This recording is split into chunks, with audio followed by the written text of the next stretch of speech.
నిజంగా ఈరోజు ఈ విషయం మీద ప్రెస్ కాన్ఫరెన్స్ జరగడం కానీ అక్కడ సుప్రీంకోర్టులో ఇలాంటి ఒక వర్డిక్ట్ వచ్చే ముందే జనాలు లా వాళ్ళ చేతిలో తీసుకొని అసలు మూగజీవులకి ఎట్లాంటి రక్షణ లేకుండా చేసినందుకు ఒకవే బాధ అనిపిస్తుంది, ఇంకోవే వింతగా అనిపిస్తుందండి. మేడం ఇప్పుడు మీ ముందు నేను వచ్చేటప్పుడు యూట్యూబ్లో చూస్తున్నానండి, లైవ్ జరిగేటప్పుడు మేడం డెంగ్యూ గురించి మాట్లాడారు, ఎన్నో రోడ్ యాక్సిడెంట్స్ గురించి మాట్లాడారు, హెల్మెట్ వేసుకోకుండా జరిగి ఇన్ని విషయాలకి ఇప్పుడు దాకా మనకి సొల్యూషన్ 100% దొరకలేదు. కానీ కుక్కల విషయం మీద ఇంత హడావిడి జరగడం అనేది ఐఎమ్ షూర్ మిగతా దేశాలు కూడా అసలు ఎందుకు, what is the reason behind it. కొంతమంది కంప్లైంట్ ఇచ్చారు, రేబీస్ వల్ల జరిగే డెత్స్ గురించి మాట్లాడారు, అదే చిన్న పిల్లల్ని కుక్కలు కరవడం వల్ల వాళ్ళు చనిపోవడం గురించి మాట్లాడారు. డెఫినెట్గా ఇవన్నీ బాధాకరమైన విషయాలే అండి, అండ్ దీనికి ఖచ్చితంగా సొల్యూషన్ ఉండాలి.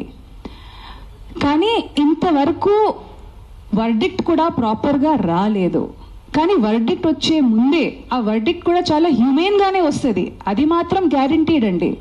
కానీ మున్సిపల్ బాడీ అనేది ఒకటి ఉంది, వాళ్ళు ఆ ప్రాసెస్ని ఫాలో అవుతున్నారు.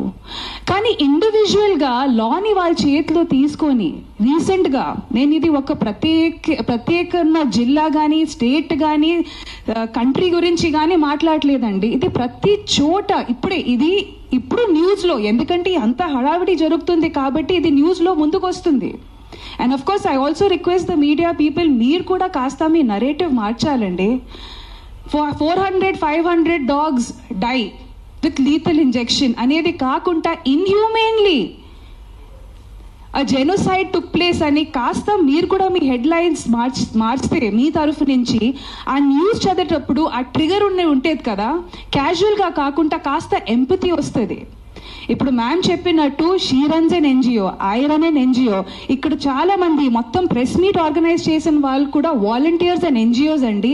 And this is a selfless, పెనీలెస్, మనీలెస్ work అండి.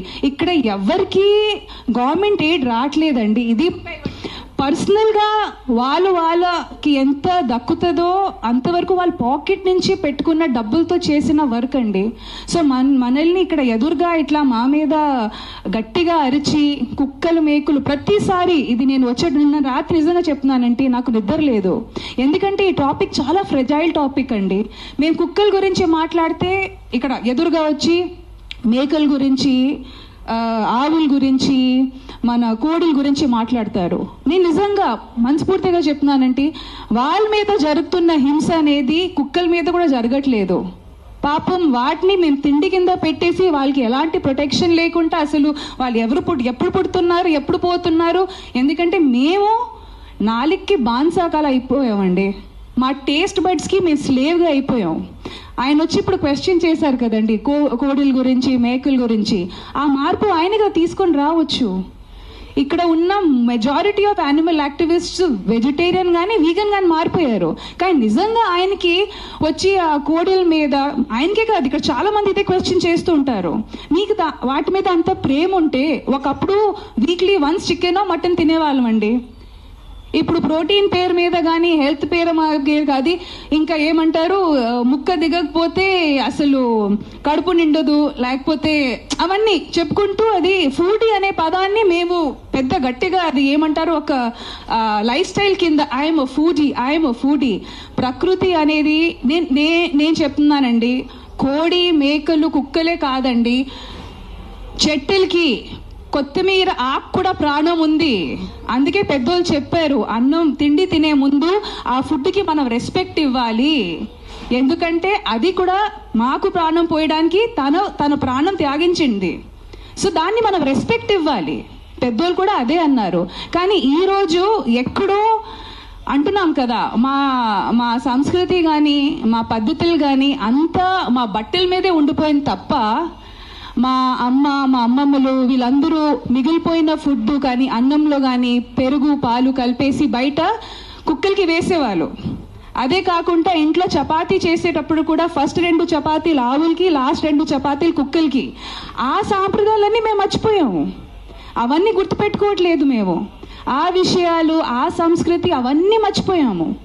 అవన్నీ పక్కన పెట్టేసి ఒకప్పుడు ఆవు అనేసరికి ఒక ఫ్యామిలీ మెంబర్.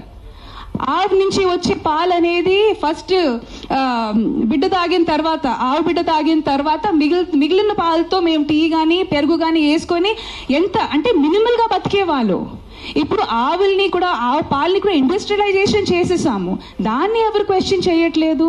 చక్కగా టీ తాగుతున్నాము, జున్ను తింటున్నాము. జున్ను ఎవరికండి అవసరం? జున్ను అనేది ఫస్ట్ పాలండి ఆవుది, అది ఆవు బిడ్డకే అవసరం, మాకు కాదు. అది అసలు మనం తింటే అది మనకు సరిగా అరగదు కూడా, కానీ ఏదో టేస్ట్కి మేము తింటున్నాము. దీన్ని ఎవరు క్వశ్చన్ చేయట్లేదు. మన కన్వీనియన్స్ బట్టి, ఎందుకంటే ఈరోజు కుక్కలు మాకు అవసరం కాదు, కుక్కలు అవసరం కాదు, తీసేయండి. పావురాలు అవసరం కాదు. ఒకప్పుడు పావురాలు మాకు టెలిఫోన్ లెక్క. మన ఏదైనా సంప్రదించడానికి కానీ, ఏదైనా మెసేజ్ పంపడానికి కానీ, లెటర్లు పంపడానికి కానీ అప్పుడు మాకు పావురాలు అవసరం. కాబట్టి వాటిని ట్రైన్ చేసి, వాటిని బ్రీడ్ చేసి మేము పెంచుకున్నాము. ఇప్పుడు టెలిఫోన్లు వచ్చేసాయి, సో పావురాలు అవసరం కాదు, వాటిని చంపేయండి, తీసేయండి. ఎక్కడికి వెళ్తాయండి? మనకు అవసరం లేదండి, తీసేయండి. ఒకప్పుడు కుక్కలు అంటే మళ్ళీ ఎక్కడ రోడ్డు మీద మమ్మల్ని బాగా చూసుకోవడం కానీ, ఓకే సరే ఆ విషయం కూడా పక్కన పెడతామండి. కుక్కలు అంటే ఒకప్పుడు డ్రైనేజ్ ఓపెన్గా ఉండేవి, ఇప్పుడు అండర్ గ్రౌండ్ డ్రైనేజ్ అంతా అయిపోయింది. ఆ డ్రైనేజ్లో ఉన్న ర్యాట్స్ తెలుగులో ఏమంటారండి ర్యాట్స్ని, ఎలుకల్ని తెలియవాళ్ళు. సో ఒక ఇకలాజికల్ సిస్టమ్ బ్యాలెన్స్ ఉండేది. ఇప్పుడు డ్రైనేజ్ మూసేసాము, సో ఇప్పుడు కుక్కలు మాకు పనికి రావు, తీసేయండి. ఇప్పుడు జింకలు కూడా రోడ్డు మీదకి వచ్చేసాయి, అవునా కాదా? ఫారెస్ట్ డిఫారెస్టేషన్ వెళ్తూ ఉంటూ పులీలు స్లోగా వచ్చి ఇప్పుడు ఏదైనా మాకు అడ్డంగా వస్తే తీసేయండి అంటే ఇంకా ఏం మిగులుతుందండి? ఏం మిగులుతుంది? సో మనకి ఏదైనా జీవి కానీ జంతువు కానీ మనకి అనవసరంగా ఉంటే వాటిని మనం అడ్డంగా నరికేయాలి. రేపు మాకు అమ్మ నాన్న కూడా మాకు సరిగ్గా మనకి చూడకపోతే వాటిని కూడా నరికేయాలి. ఇట్ ఈస్ సోషల్ కండిషనింగ్ అండి. మనం అర్థం చేసుకోవాల్సింది ఇది ఓన్లీ కుక్క గురించి కాదు, కుక్కల గురించి, ఇది సోషల్ కండిషనింగ్ అండి. మేము తల్లతోలికి అదే ఫారెన్ బ్రీడ్స్కి బానిసలుగా తయారయ్యాము. 30 years or 40 years back fair and lovely creams కానీ, ఫేర్నెస్ ప్రొడక్ట్స్ని అప్పుడు బ్యాన్ చేసి ఉంటే ఇప్పటికీ మనకి ఓహో తల్లతనం ఆ పిచ్చి ఎక్కేది కాదు. So there are so many social conditioning అండి. ఈరోజు ఆ జరిగిన మాస్ కిల్లింగ్ మీకు చిన్న విషయం అనిపించవచ్చు, కానీ 300-500 కుక్కల్ని లీథల్ ఇంజెక్షన్ ఇచ్చి అంత ఈజీగా చంపేయడం అనేది ఎంత సాడ్, తల దించుకునే విషయం అండి. ఎందుకంటే అది చూసిన ఆ విలేజ్లో ఇంకో 2-3 తయారవుతారు అలాగే. ఎందుకంటే లైఫ్ ఇస్ వాల్యూలెస్. ఏంటి నా తాతగారు నా నాన్నగారు 300 కుక్కల్ని చంపారు, నేను ఒక మనిషిని చంపలేనా? ఆ సోషల్ కండిషనింగ్ మనం ఆలోచించట్లేదండి. జీవ జంతువుల్ని మనుషులు రేప్ చేస్తున్నారు. ఈరోజు కుక్కని రేప్ చేసే మనిషి రేపు ఒక 5 సంవత్సరం పాపని రేప్ చేయడానికి ఎందుకు హెజిటేట్ చేస్తాడు? This is social conditioning. అది మనం ఆలోచించట్లేదు.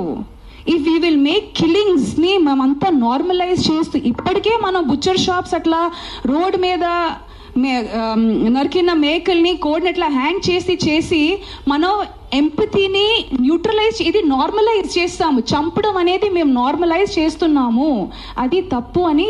అది ఒకే విషయం మేము చెప్పడానికి ట్రై చేస్తున్నాం. Don't normalise killing. లా అనేది ఒకటి ఉంది, ఒక మున్సిపల్ బాడీ ఉంది. మ్యామ్ చెప్పినట్టు మీకు ఎలాంటి ఇబ్బంది కలిగితే reach out to the law makers, reach out to the municipal body. Don't take law in your hand. 99% of the time law వాళ్ళ చేతి. ఇప్పుడు అంటున్నారు కదా